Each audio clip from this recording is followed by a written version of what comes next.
Oh well, we're live. We got all the right liquids. We got the yellow liquid, which is not what you think it is, just vitamins. And then, well, hope this mic is working, and hope it's not recording with the shite.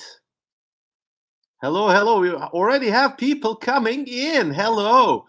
Anteriax, Cruz, Luna, Guardian. Hello, everyone. Ilias, Leblo, hello, hello.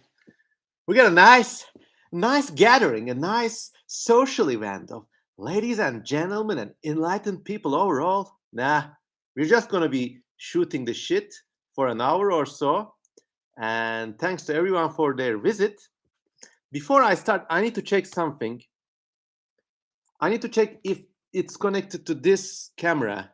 So I'm gonna tap on it, and can you let me know if like it's an audible tap? So here we go. Like, can you hear these scratches and stuff? Okay, we need our technicians to check on this. Okay, great. And you are hearing the voice clearly, right? Well, okay, if it's good enough for government work, then I don't care. Hello, everyone, to the CM Kozeman lazy weekend surprise stream.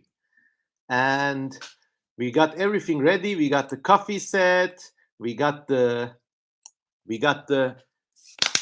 yellow vitamin juice set. And it's just one of those days when it's just so cold out there. And to make things more lively for everyone, embassies of 6 European countries and some non-European ones announced an overall danger alert for my city. So no one's going anywhere. Everyone's staying at home. I think it's a crock of shit, but better safe than sorry, I guess.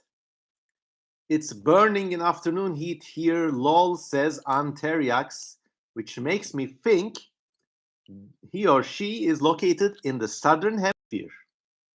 Maybe Brazil or Australia or New Zealand. Hi, Cosman says Goofy Goober. Wow, we got 15 people coming already. That's like quite a lot higher than the last time.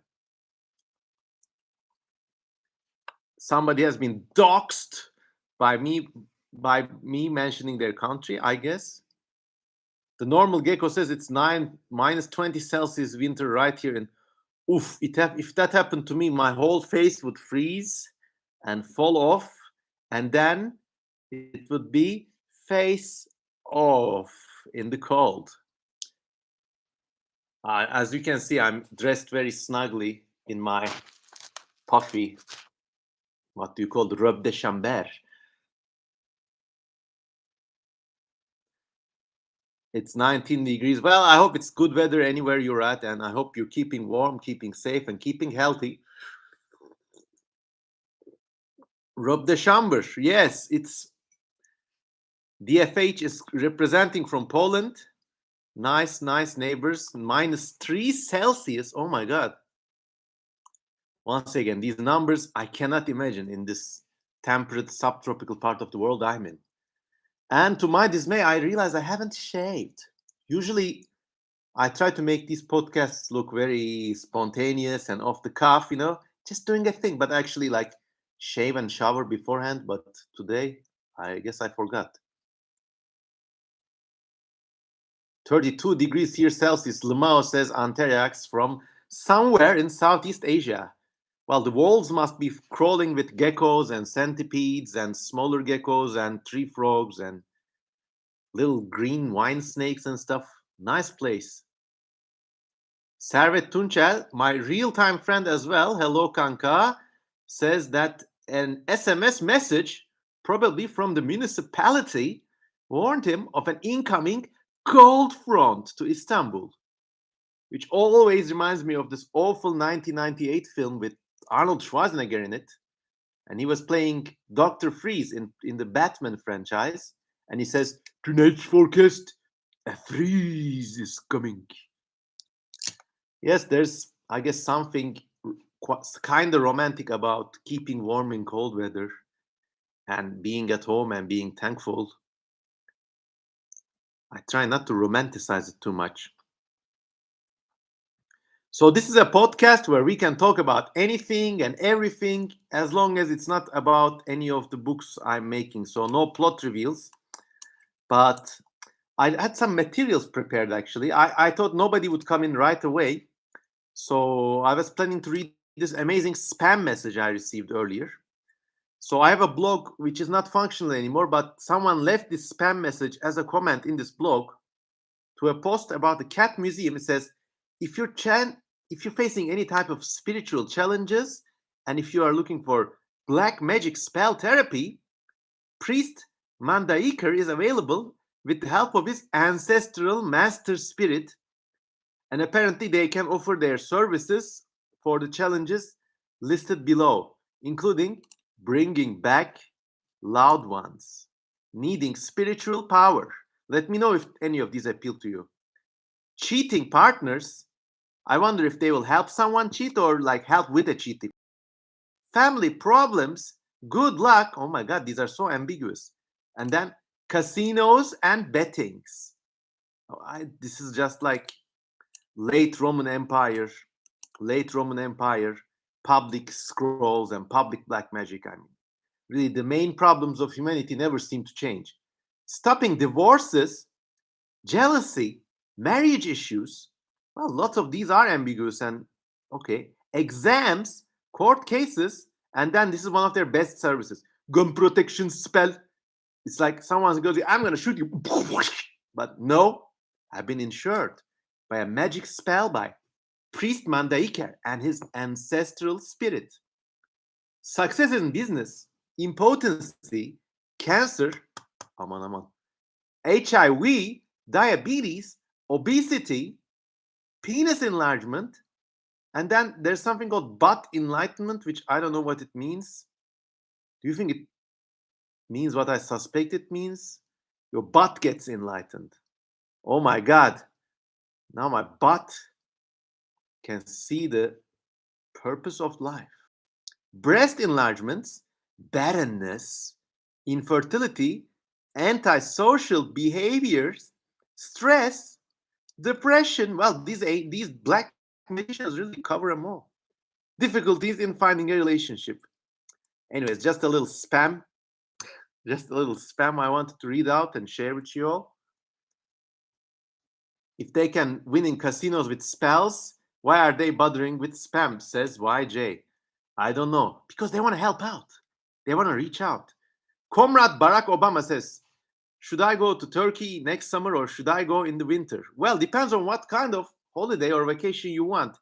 If you want to see the archaeological sites and kind of like enjoy the seaside, come during actually May or September. Skip the summer because it's just so hot.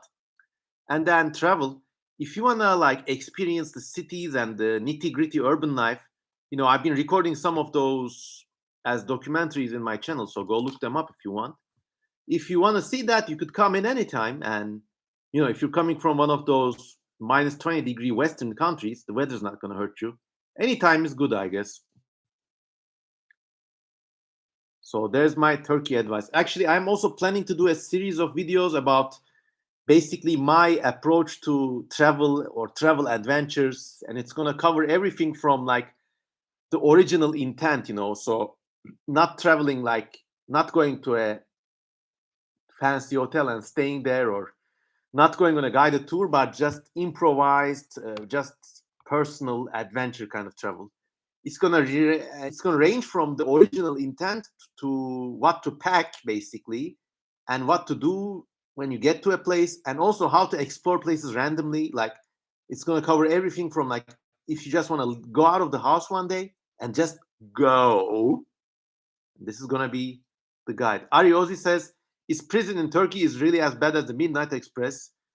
Well, actually, I don't think prison is a good place anywhere in the world, but I can guarantee you that Well, I mean, if you go to jail in the US, you're going to have a worse experience.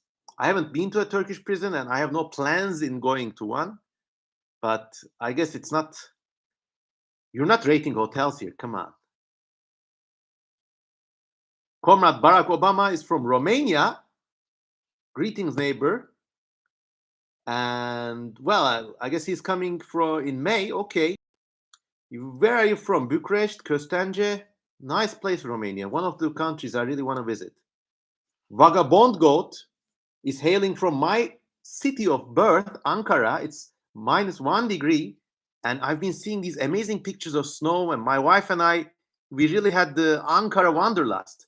Get on a train, go to Ankara, and then step off the train, check into a cozy hotel, just walk down the main avenue till you reach the bookshops, get some books, and get to this like one really nice beer and chicken schnitzel and fried fish place that they have going on there. It's called Kıtır. Go there, read your books, drink your beer, all my life I lived by a code. Love your woman, drink your wine, honor the gods.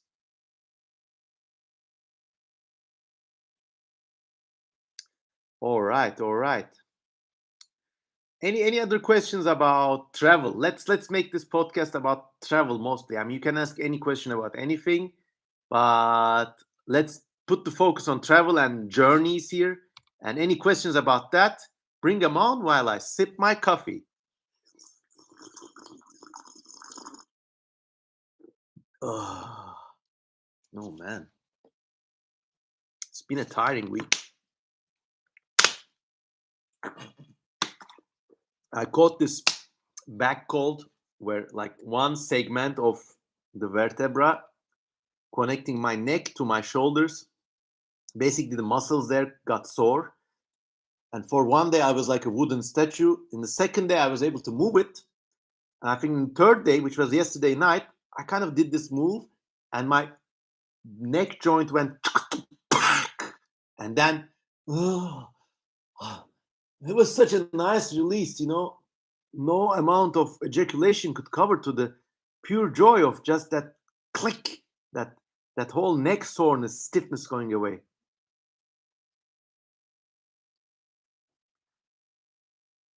Ante Riak says, I heard you're gonna have a US tour planned. Any details about that? Okay, so it's like in the planning process, let us say. I mean, my wife and I, we got a few other things in the pipeline. We don't know the results now exactly, but I'm just testing the weather for where most of my fans are in the US. And the plan is ideally, I'd get a US visa, my wife would get a US visa, then we'd catch a flight directly. Probably it's going to be Chicago or New York because I guess that's where most of our fans are. But it might end up being Chicago because New York, we've been there and it's just so crowded, so expensive. And the plan is to, I think, for 3 days or 4 days, I'll just let people know I'm like holding court at a cafe, and people will be able to drop by, chat, just like this thing, but in real. One caveat though, probably I will sell little drawings and prints, just to make some pocket change. If you know what I mean. So that's like the plan of a US tour. And I did some surveys, and I guess most of my fans, it's so humbling that most of my fans, like 80% or something, come from the United States. And it's just wow. So it's just like planning a kind of vacation with a little bit of a personality tour thing thrown in between. But I think it's going to be at least a year before we start any attempts about that. Jacob Peterson says, I would definitely come down to Chicago. And some people were like joking about, don't come to Chirac, man. In fact, at one point, I thought maybe some people were spamming the chat. So I would come to quote unquote Chirac, maybe get moved down in a hail of tracer fire. But I know like places like that in Istanbul too. So there, wait for the chat to refresh. Holding court with 10 people. Oh, what else is going down? Okay, so I had actually this I had actually this new. Let's talk about Spinosaur anatomy, huh? Okay. Here we go. So these days, everybody kind of quote unquote knows that Spinosaurus is this like mega sail theropod with like sail on his back, sail on his tail, and probably quadrupedal like some water dragon or some shit. And in fact, the most popular reconstruction looks like this. I'm just going to share it with you. Go back to the library, whip out amazing theropods book by Molina Perez and Lara Mendy. Well, this book is like, oh, wow. I mean, it's got beautiful pictures of all theropods, and it's just a treasure trove of pictures and facts, and I can't recommend this thing enough. You know, like in my daily life, in afternoons when I'm working, I eat the cheapest soup, maybe half a portion. I walk everywhere and take the bus, all for this and this. I like most of my savings go to books. But let me dig up Spinosaurus now.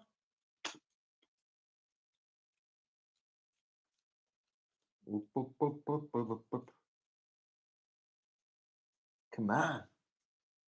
Where is it? Hmm?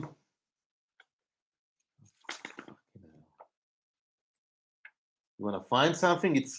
You never find it. There's a calendar. Oxalea, Tyrannosaurus. God damn it. Does this thing even have an index?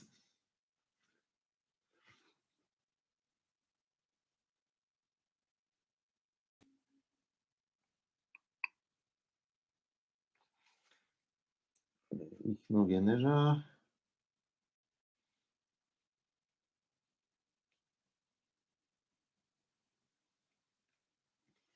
All right, let's see if it's there.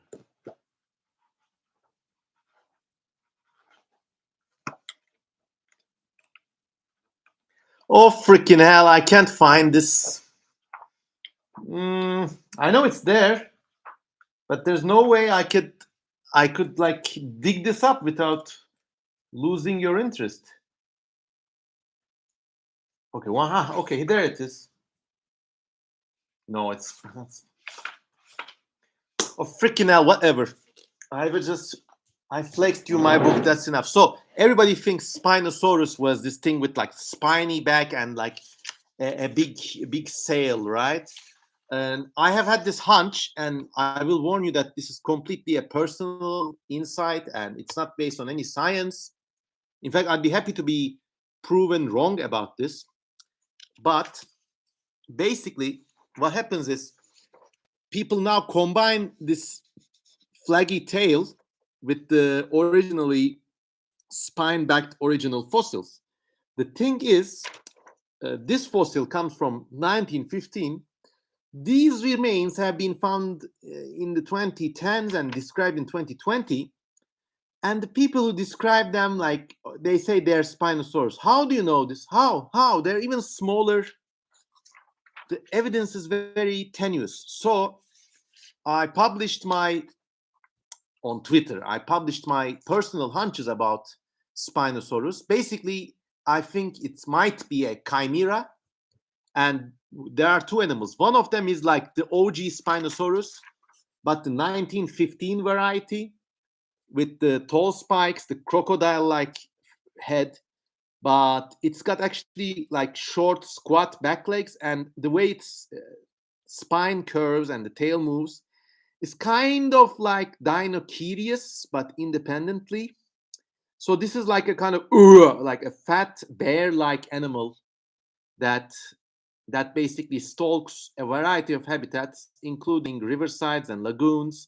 And so this is the OG Spinosaurus. Now, the bit that people were thinking was the tail of Spinosaurus. I interpret it as a completely different animal. in fact related to not to Spinosaurus itself, but to there are fossils of a lightweight theropod from that region called Delta dromaeus, and basically it's a kind of Delta dromaeus like lightly built, maybe 4 to 5 meter long theropod with a kind of flaggy tail and somewhat tall neural spines. And just for speculation's sake, I drew the face with a kind of fleshy snout like that of a soft shell turtle, because I interpret this thing as being primarily aquatic. And it would like wave its tail about and swim about and kind of like a so if that previous Spinosaurus was like a grizzly bear, this is like a sea otter kind of ecological analog. And I named this thing, what the hell did I name it? Cryptonatator, which means a cryptic swimmer. So, so there. This was my personal insight about Spinosaurus. Once again, I mean, there's like 2 hours of armchair paper reading behind it, but some things really feel intuitive, and I wouldn't be surprised if this was actually the case. Maybe the tail comes not from a Delta dromeus type theropod, but it probably comes from a smaller relative, which is also a Spinosaur, but not Spinosaurus itself. I mean, these researchers, I don't want to name them, but they kind of for years did their best to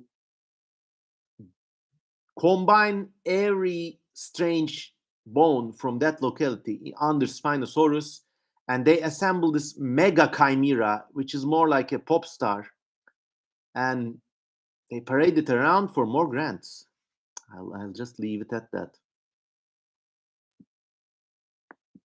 So yeah, one of my interesting hypotheses. But once again, if whether it's true or not, I think just the out of the box thinking is just fun. And all right, Lori Chayan says, "Oh my, I never thought I'd catch this live." Well, you did catch me live. Any questions now about dinosaurs, life, travel, anything? Taking the questions. Cool microphone, yeah. Looks like that Chinese balloon that's floating around, doesn't it? It's a blue snowball, which I acquired secondhand back in the day for the equivalent of $3 now. Unbelievable. But sound is pretty good. The round micro, oh, it looks really futuristic. I can look into it. The Abil CCP balloon spyware. Jacob Peterson asks, how much of what we know about dinosaurs and what they look like do you think is false and incomplete? At the same time, a lot and not enough.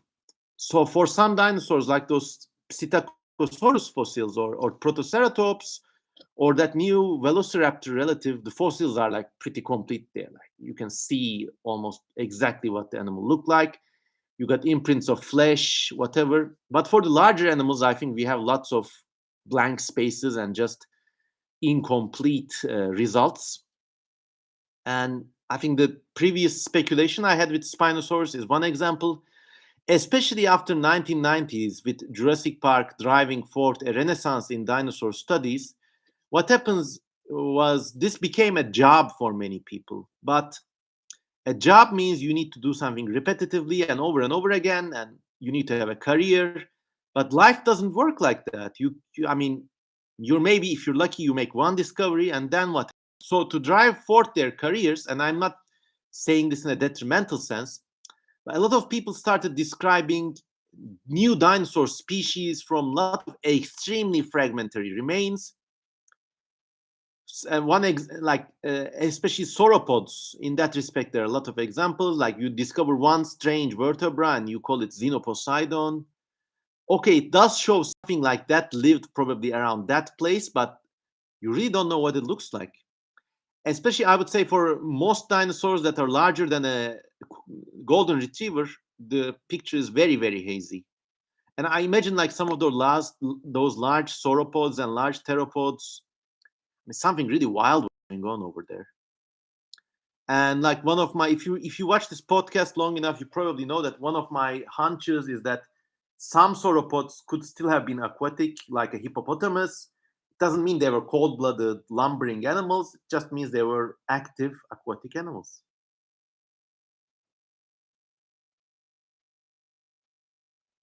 Anteriac says, I've seen genera named from. I'll give another example. There was this one case of researchers describing like the smallest backbone vertebra ever, and they thought it was a very tiny oviraptor, and then they thought it was maybe no, actually a small bird, and then they were like, oh no, it's probably a pterosaur again. Then it keeps shifting. You can't be sure. Same story with the very very famous.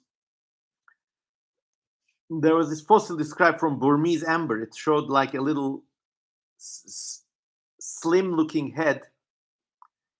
I forgot what the animal's name was actually. Let me just look it up 1 second. So they discovered this like slim looking tiny head, and they thought it was like maybe, wow, this amazingly small theropod dinosaur with a slim head. And then, well, I'm just gonna look up. Illustrated the damn thing. I should know better, but I don't. Okay, let me just get to this.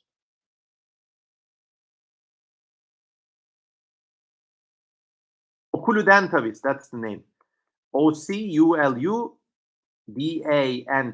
avis. So they first thought this was like a very tiny, basically smaller than a sparrow, a tiny theropod, like a tiny raptor dinosaur hopping about in the trees. Then what happened was actually David Peters, the renegade researcher, who has many strange theories, he said, no, it's a lizard. And everybody laughed at him, as they do. And then it turned out it really is the skull of a lizard-like reptile. The most embarrassing thing was it was published in Nature, which is this prestigious journal, and they hastily published a follow-up, and then it turns out it's actually a kind of small, actually lizard-like animal without an equivalent in the present day. Basically, it's got a tiny snout like a little crocodile, but it's still like an anole-like lizard or an agama-like thing. So so these are the many mistakes researchers make, and I mean, researchers are like you and me. I mean, they make mistakes, they have careers. I think, I mean, ultimately, the whole structure of living on science is broken. They are treating it like a white collar office job. You must have results, you must publish numbers, metrics, results. But no.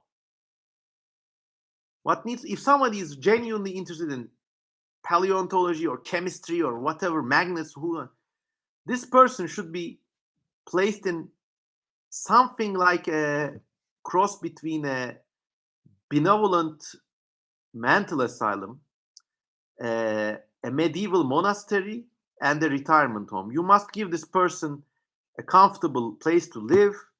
You must take care of their food needs, basic needs, and then just give them freedom to research. And there you will have more actual accurate results. Of course, with certain scientific disciplines, like if somebody is a researcher in, let's say, nuclear physics, they're going to need a lot of expensive equipment. Okay, so there you could still have a grant system or whatever, but really, I mean, they're always scrambling when you force them to work for a living. And with sciences, it's a kind of different, it's a pressure mechanism. It doesn't work that way.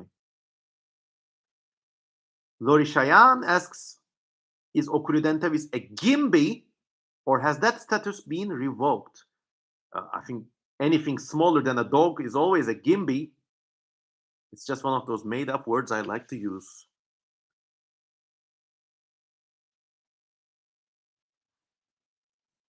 Comrade Barak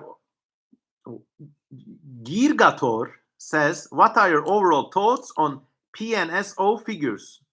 They're really nice. I have a little collection of dinosaur toys from my childhood, and actually this is my proudest belonging.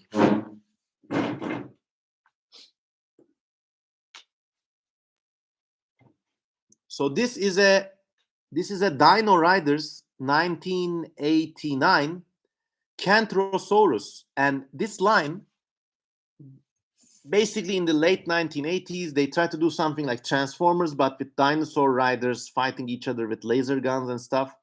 And my late paternal grandfather, he brought this to me as a gift from an overseas trip. Basically, it also had an armor and some guns and plastic shit and the rider. But over the years, I just threw them away, and this thing remained. It's Cantrosaurus, and it's actually among the most. It still holds up. It's very realistic, very nicely made. So my proudest belonging. I mean, if there was a fire here, I'd probably save this before a lot of other things. And the PNSO figures are very accurate. One thing I don't like in any figures is if the mouth opens and closes. I never try to buy them or collect them. I'm not a figure collector either. I mean, I just have these little things that have meaningful places in my youth, and that's all. I collect books mostly. And when the mouth moves, what happens is like you're buying this figure and it's gonna be with you for decades, maybe even a century, who knows? It's gonna be with your family. At one point, those jaws always fall off. You can't stop it. So you get these figures like this. And I hate it. It's a gimmick. I think like one brave company needs to make the leap of faith and produce dinosaur figures cast out of metal, maybe with aid of 3D printing. I don't know. You should just have like solidly built metal dinosaur figures, and they don't need to be painted or colored or anything. They just need to be like nice, solid legacy desktop monuments. Hello, says Amnesia. Hello, Amnesia. Girgator says PNSO did a few of those, meaning like moving mouth figures, closed mouth figures, or metal figures. Which ones? Metallic 3D printed dinos. Oh, they did.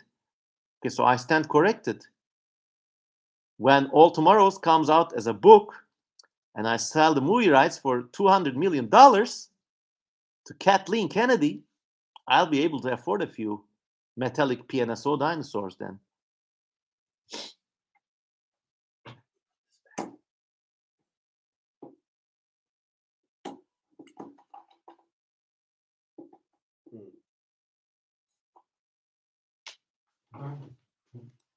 It's yellow juice time, boys and girls.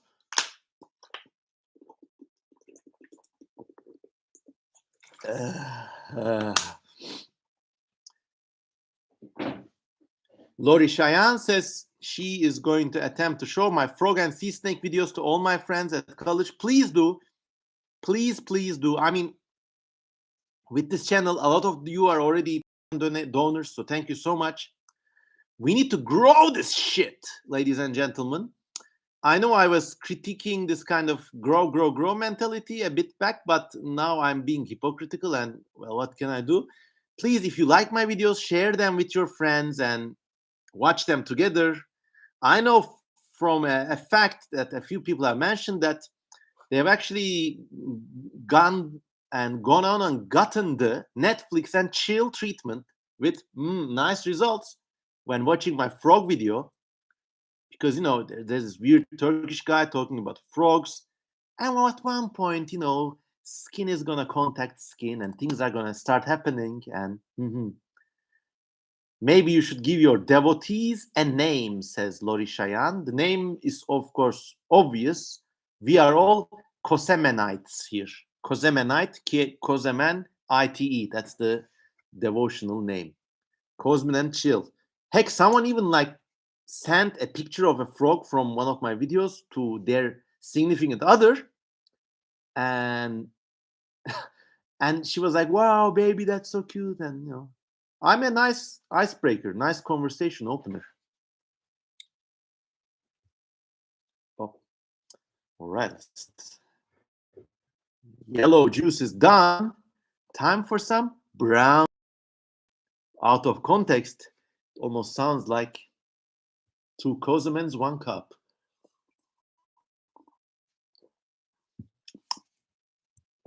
Comrade Barack Obama says Cosman and chill. Z says D35 says Cosman and chill. Oh my god, this is the best compliment. Thank you so much. Ari Ozzy says, damn nice robe, looking like Tony Soprano. one of my heroes. One of my TV series heroes. I'm not ugly enough though. I love that show. Sopranos.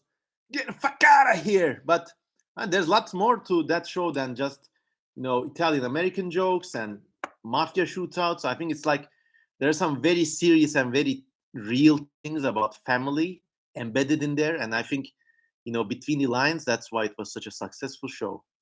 Okay, what are you all's favorite TV shows? Let's get some comments rolling so we can get this train chugging along.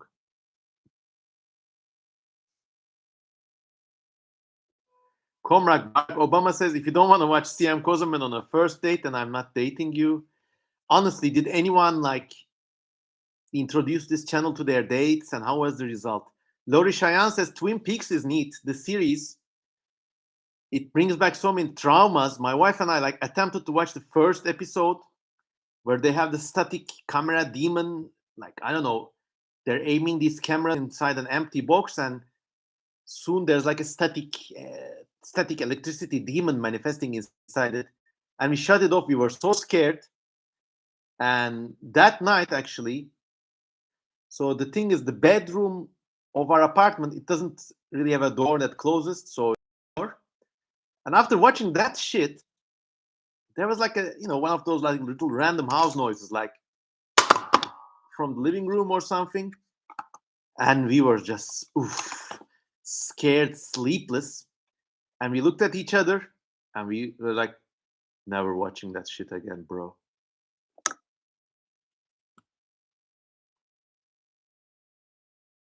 I like that too. Raised by Wolves is funky, says like Smith. I watched a few episodes of that too. Ridley Scott was producing, so you can't go wrong with a name like that. And it had some really nice insights about, well, there was something suspicious about that show, which had a robot raising human children, which was something I had written in All Tomorrows over 10 years ago, but I guess great minds think alike. Babylon 5, says David Gurola. Haven't watched it, heard it's good. Strongly recommend it on your advice. What else? Primeval was nice, yes. The company first started with walking with prehistoric beasts and walking with dinosaurs. And then they realized they had a technology base with which they could create any prehistoric animal reasonably accurately. And so they started adapting it to more adventure formats. And so Primeval has these portholes opening in time and creatures coming in. It's actually a bit like a spiritual successor to that other British classic show, The Trapdoor. And The Trapdoor is all about, there's one castle and there's one everyday henchman kind of figure called Bert. He's this blue blobby creature. And then there's a skull who is his sidekick. And there's a little critter that's kind of meant to be comic relief. And in this castle, there's a trapdoor. In every episode, some weird monster comes out of the trapdoor. And they try to catch it. It's a claymation animation. If you just Google trapdoor on YouTube, you'll be able to find it. It's just unbelievable. And I really like this kind of mentality where a random new creature comes up in every episode and our heroes have to deal with it. So I really like those.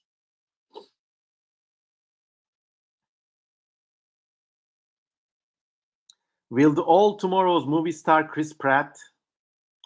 Oh, if I had infinite currency and infinite creative freedom, I don't know. I'd cast Chris Pratt. I'd cast who else?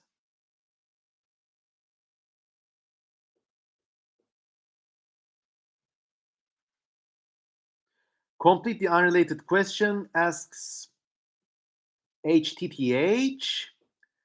What's your thoughts on transhumanistic themes and works. He knows I'm not a fan of transhumanism. Oh, okay. So good question. A lot of meat in it. Let me dig up those books and show you. My back is killing me. Oh, just a second. Oh, no. Mm.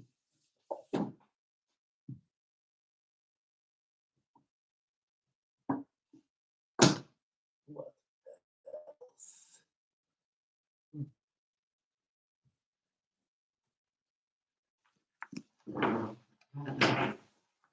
So, if you like my stories and if you like speculative evolution in general, these are the two books you must read. This is the Old Testament, this is the New Testament.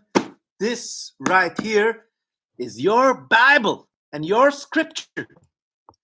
Really, I mean, these books really blew my mind open. They inspired almost everything I wrote and drew and created afterwards. So, there is a theme, something like transhumanism in these books, but first let me just introduce them to you. This book, Star Maker, is about this one guy. Suddenly, one evening, intelligences roaming the cosmos, and one by one, they observe the evolution of these strange alien species on many worlds. And what happens is that these creatures evolve and form a galactic society. And then there are some turmoil and trouble with stars and other races. At the end, they form this galactic union of intelligence. So it's a really nice book. It's a masterpiece. And this actually is set in the same universe. It's called Last and First Man. It chronicles the evolution of the human species, and there's like 16 different human species. And at the end, they attain some sort of grace, and it's just a kind of story of life passing. It's, I mean, this is a Star Making is an epic saga, but this Last and First Man is actually somewhat more relatable. There's also another book. It's back there somewhere. I can't dig it up. Called Last Man in London, which has a kind of curious sub story set in the same universe. So I really recommend those. So the way transhumanism works in these stories is that basically every civilization achieves this nirvana of unity and clarity of thought, and it's basically a kind of social utopia where nobody is oppressed and people have this kind of sensible approach to everything.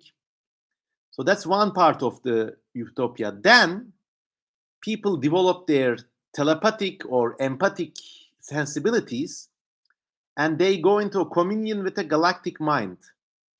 Now, this galactic mind is actually something threatening. Basically, it threatens to take them over and almost turn them into ants. But what Staplidon proposes as transcendence is an individual being able to be part of the galactic mind at the same time, and also basically living their best life in their society as a part of equal and harmonious, almost like this post-socialist way of life. So no one has more than what they need, and no one takes more than what they need. But also in this book, there's no like kind of, it's not very obvious, like it's not a socialist tract, let me just say. So that's his definition of transcendence. Like you're part of the galactic mind at the same time, and then you're also part of your community at the same time.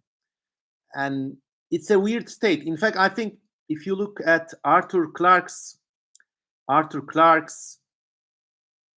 Childhood's End, which is a very scary book, there actually what happens is exactly the situation described in these books, but they do turn into ants.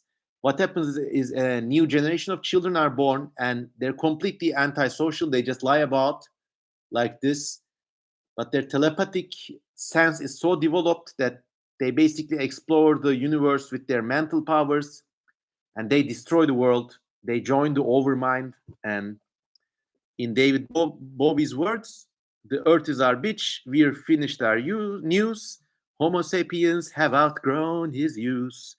All the demons came today, and it looks as though they're here to stay. Ding ding, oh you pretty things. Actually, that song, "All You Pretty Things" by Bowie, is like a direct reference to Arthur Clarke's Childhood's End, which is subtly set in the same universe as these books. So there. Now that's one sort of transhumanism.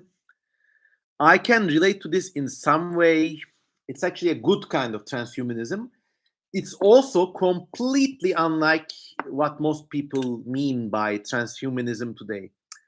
Most people today, when they talk about transhumanism, they talk about this Ray Kurzweilian, like they basically say, "Oh, just wait for 5 more years, bro. This new product is gonna come out." Elon, if you're on like first name basis with Elon Musk, it's always a red flag in my opinion.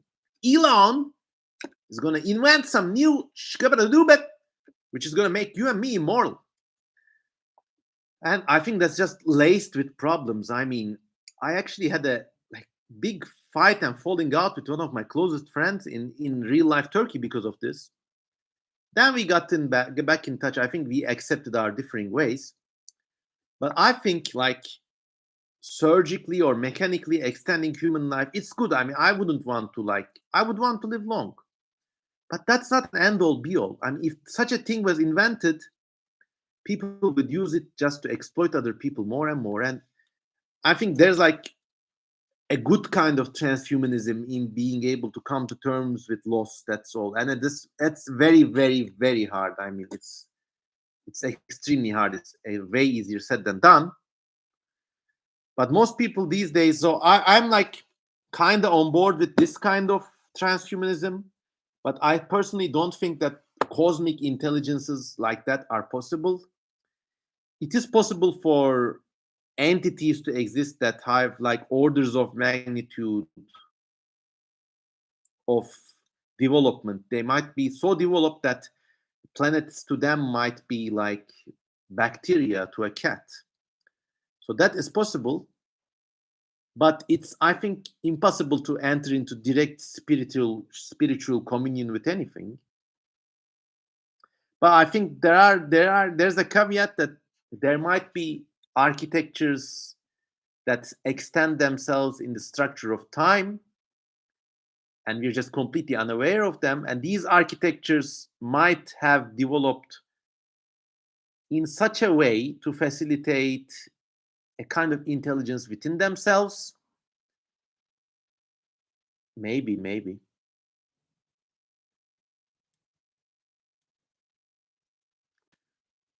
All right. Imagine simping for Elon Musk so hard you no longer speak to the greatest CM Cosman ever, says Comrade Barack Obama. Thank you. Well, I mean, look,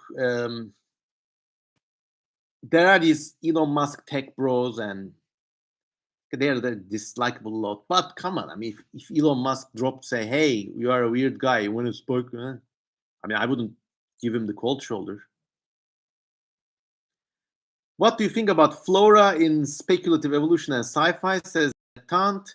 It is so little used. No one explains what can induce a plant to gain intelligence or active movement or devour large fauna. Well, I think there's the whole trope of plant man, isn't there? Or like man eating plants. And I mean, every science fiction universe builder just wants some sort of plant animal or a plant man to run about wild in their world. And I think they're neat. But I think plant intelligence has been tackled the best in Avatar, to be honest. All these trees have networks that kind of communicate with each other. They basically form like a planet-wide modem network, almost. That sort of plant intelligence is more likely. And I will concede there are like really weird, unexplained things about basically how people can use or animals can use plants for medicine. Like it's not trial and error, because if you make the wrong choice, you die. Like somehow people are guided in a certain way to seek out a certain plant. I don't know how that happens.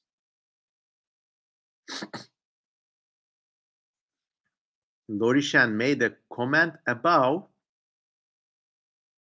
the diversity of ducks, geese, and swans. And we could have a deep dive into those. Yeah, maybe. Why not? Why not? But there are a lot of those. And when I started doing these deep dives, I mean, there's a lot of work in there. I have some ideas, but they're coming along. They're coming along. Dilettante retracted the message. Oh my God, what could that secret have been?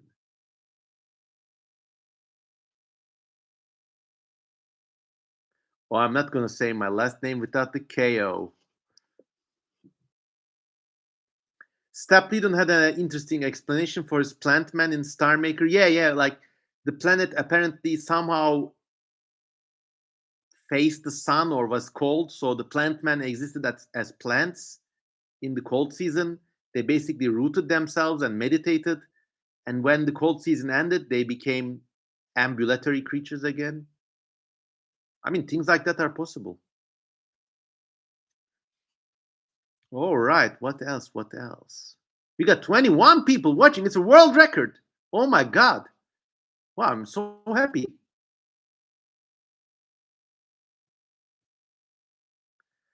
Another book by Stapledon called Sirius about the topic of animal up. Engineer this amazingly intelligent sheepdog. Tragic story. It's almost like a plot by plot retrace of Mary Shelley's Frankenstein. If James Cameron gave me lots of money and said you have to make an Avatar series spin-off, what will it be about? Oh, that's really nice. I think it would be about like sort of like a Lewis and Clark expedition across Pandora. So I would have a completely whole new set of characters, humans, and some Navi among them, and they're basically charged with going to the end of the main landmass. Maybe there's a secret plot there, so they call this an expedition, but there's a sinister submission to maybe document natural resources for future exploitation. It's basically a road movie across Pandora.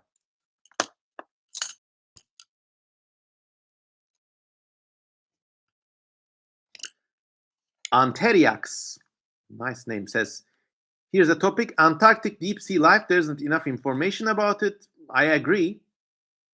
I've seen some pictures. It looks like all these like mushy little organs, kind of like those like Thingamabob factories from Rick and Morty. All those like fleshy things, blob things, octopus things. Wonderful place to be.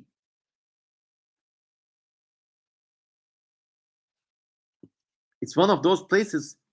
I had a one-time friend who was like all into clubbing and the whole like clubs and cocaine scene.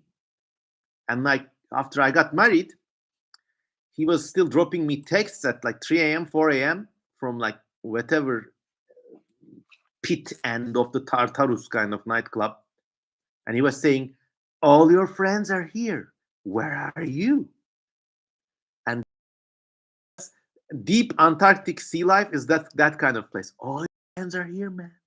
Where are you?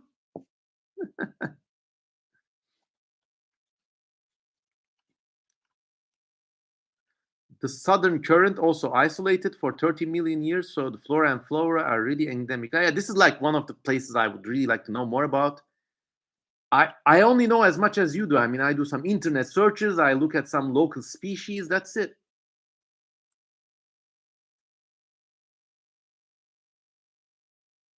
Barnacle Film says any ETA about All Tomorrow's rewrite, re-release for publication.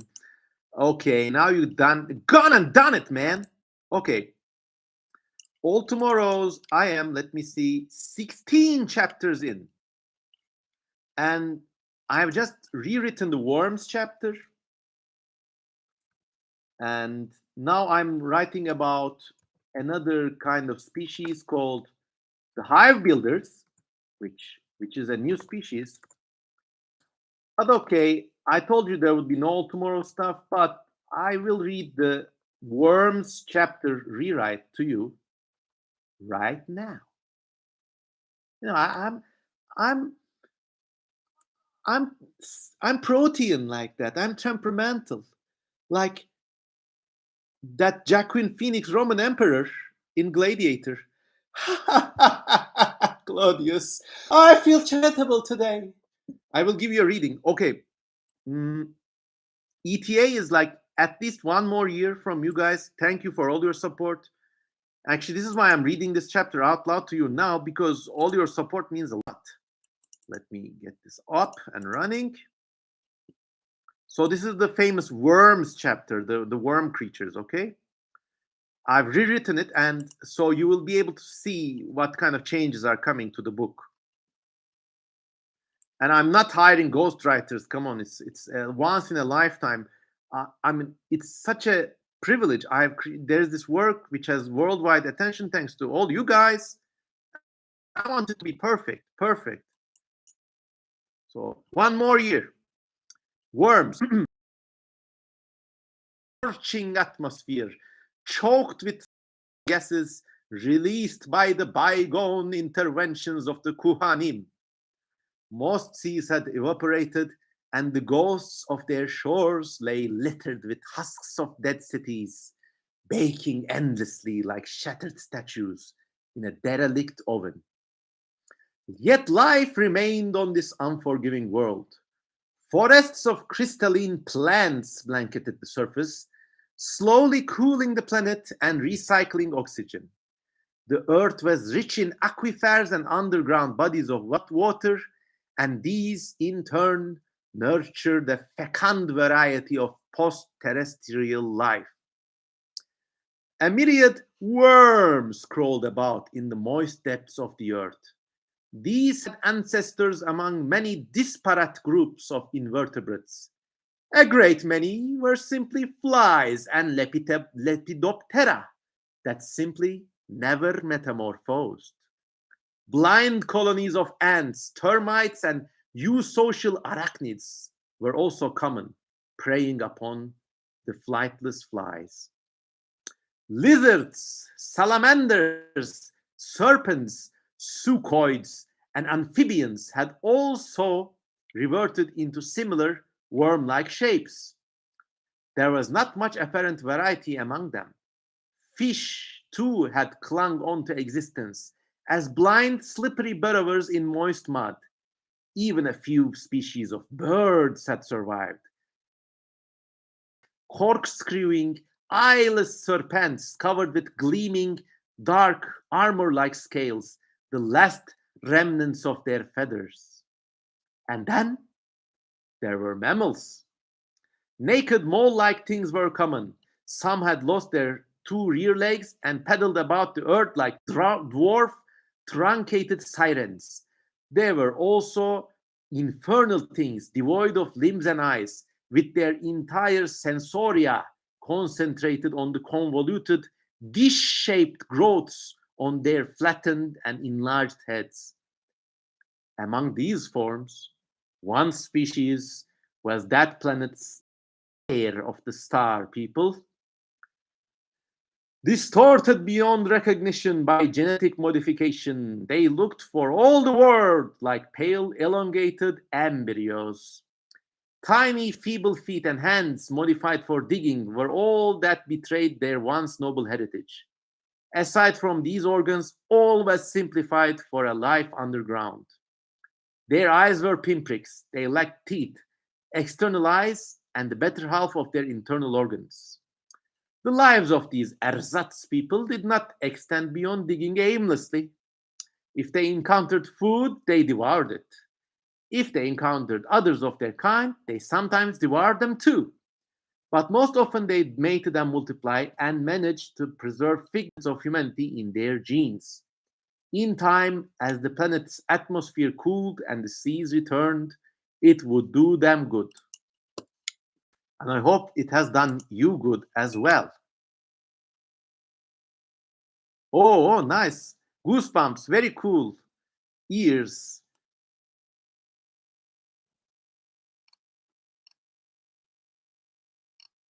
quality. Thank you, thank you.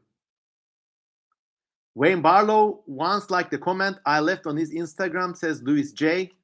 He liked my comments too. And I get these fanboy shivers when he does that.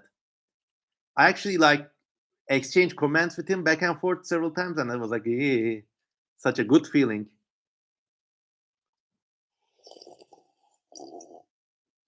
I hope you all like the All Tomorrows reading.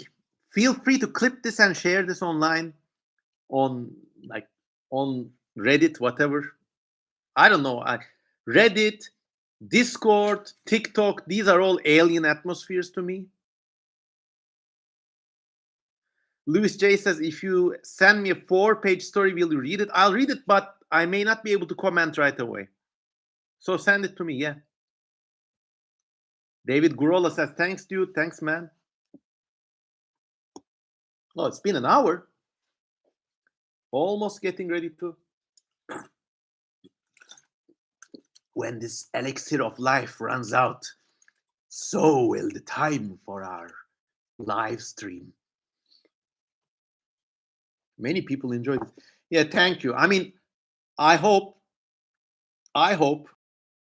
in the near future we'll be able to have these readings in like big bookstores all over the world, in the States, in Australia, New Zealand, wherever.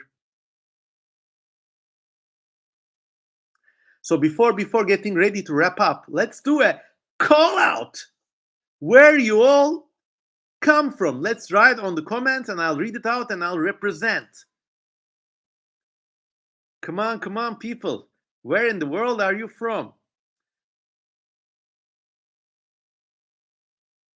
Slovakia represent. Yes, my Slovakian friends. London represent. Hi, Luis. From Romania, Barack Obama represent. Australia, very nice place. Which city, by the way, in Australia? California, Lori, hello. Tekuki in Romania. Tecuci, nice. Michigan, oh my God. Ankara, UK.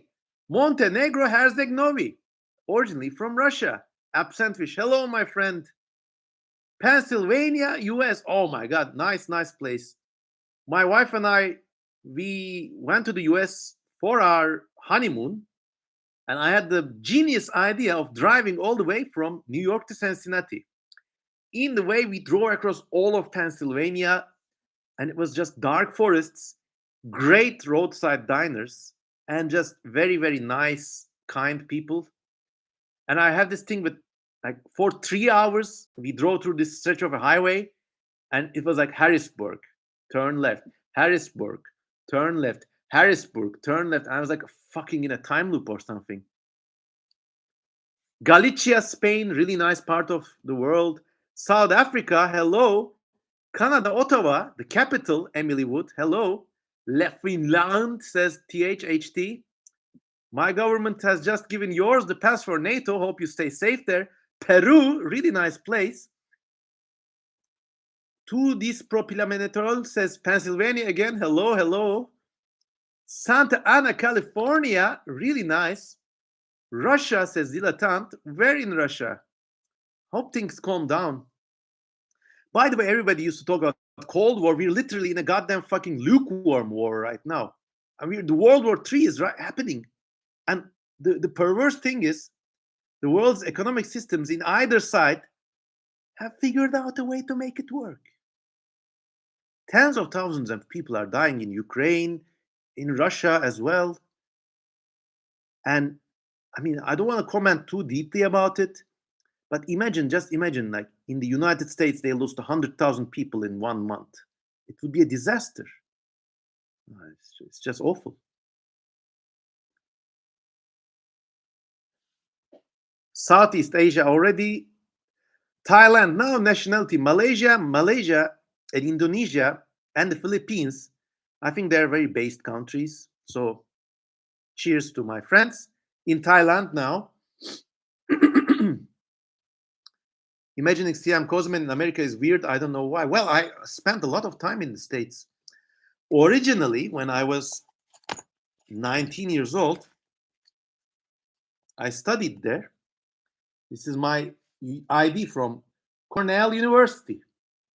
I just had an afro. It's faded with time now, but that's me. Now, I was so homesick, I couldn't make it there. I went back to Turkey after a couple of years, graduated from another college in Turkey. But this says, I did the Ivy League dropout thing before it was cool. But, if I could only go back with what I know now.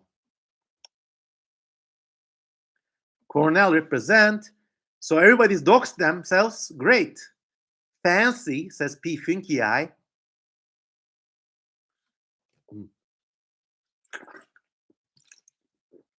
Let me take a bit more sip out of the Kozamanite moonshine.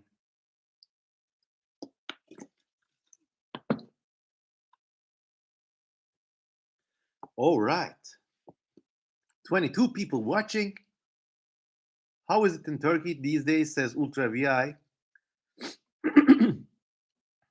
I mean,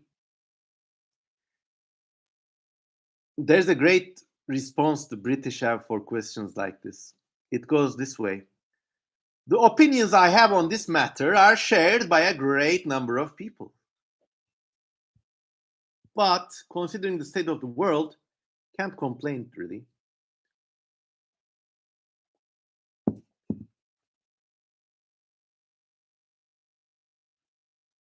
Seeing Siam Kozaman in an American suburb would look so weird. Siam Kozaman just gives me an extremely Turkish vibe. I mean, especially now I'm sitting like this with my robes on.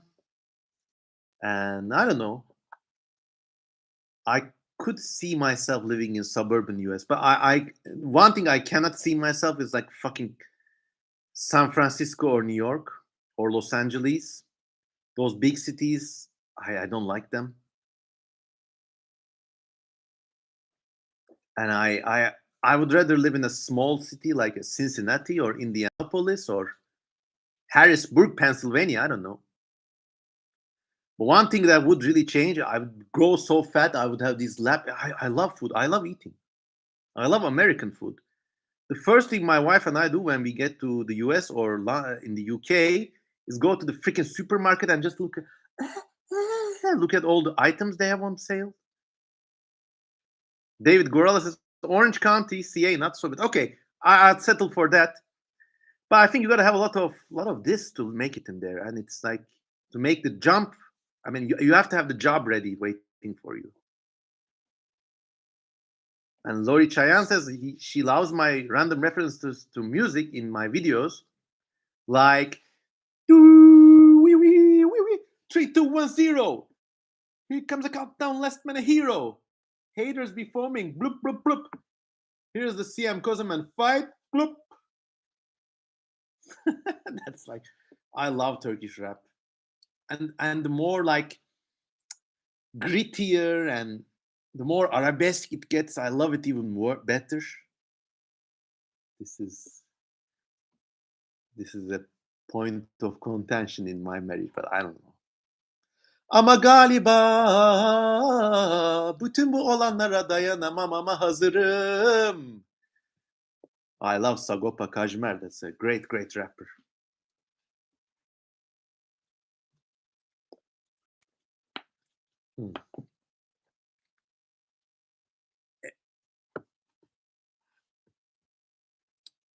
Comrade Barack Obama apparently traveled to the little town of Echo in Utah with 54 people in it. Well, you're lucky. Never been that far. Furthest I'd been was in 2 cases. Once, my wife and I went to Australia and drove across Queensland. That was nice. And then once again, in 2016, we went to Seattle, Washington, and drove down all the way to San Francisco through the scenic 101 highway. And it was completely unplanned. Like, we just drove and we got tired. We just pulled over at the nearest motel. That was so good. All right, everyone, let's get ready to wrap up. It's been an hour and 10 minutes already, and thank you all for being with me. I never expected 27 people to turn out. This is a world record. We're like hitting record numbers right here. But I think it's better than being a streamer with thousands of viewers where like the chat becomes kind of toxic and you immediately and inevitably maybe gravitate towards politics. And I would not like to be such a channel. Rather give me a small number of friends with some quality discussion. And I hope it's been a great way to start the weekend. If you like small towns in the US, go watch Paris, Texas by Wim Wenders. And Lori Chayan, it's 2 a.m. Go back to bed, man. All right, everyone. Have a good day. Have a good weekend. What are your weekend plans? I don't know. I plan to sit in, maybe record one more episode about a strange surprise incident. And then just read, write, live, exist. Wherever you are in the world, thanks for being my friends. Thanks for watching. Thanks for your time. Once again, please consider donating to me on Patreon or buymeacoffee.com. If you're already a Patreon donor, maybe kind of feel charitable and hit me up at Buy Me a Coffee as well. Thank you so much. I mean, I have a day job, but if more people join in, we would hit this sweet spot in which I would have more and more time for content. When you donate to me, I like there's always free stuff on Patreon. That's one thing, but when you donate to me, I feel the sense of responsibility that these people all trust in me. So I must make more stuff for you guys. So it always goes appreciated. Lori Cheyenne is going to wash the dishes at 2 a.m. and record a video on a special interest of hers. What would that be? What's your YouTube channel?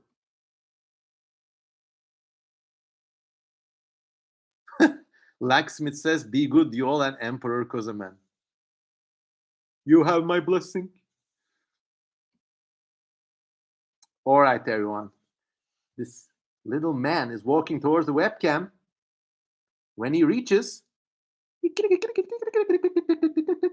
okay, send it to me on Twitter DMs and I'll see your channel. And then when the little man reaches the webcam, the stream will be over.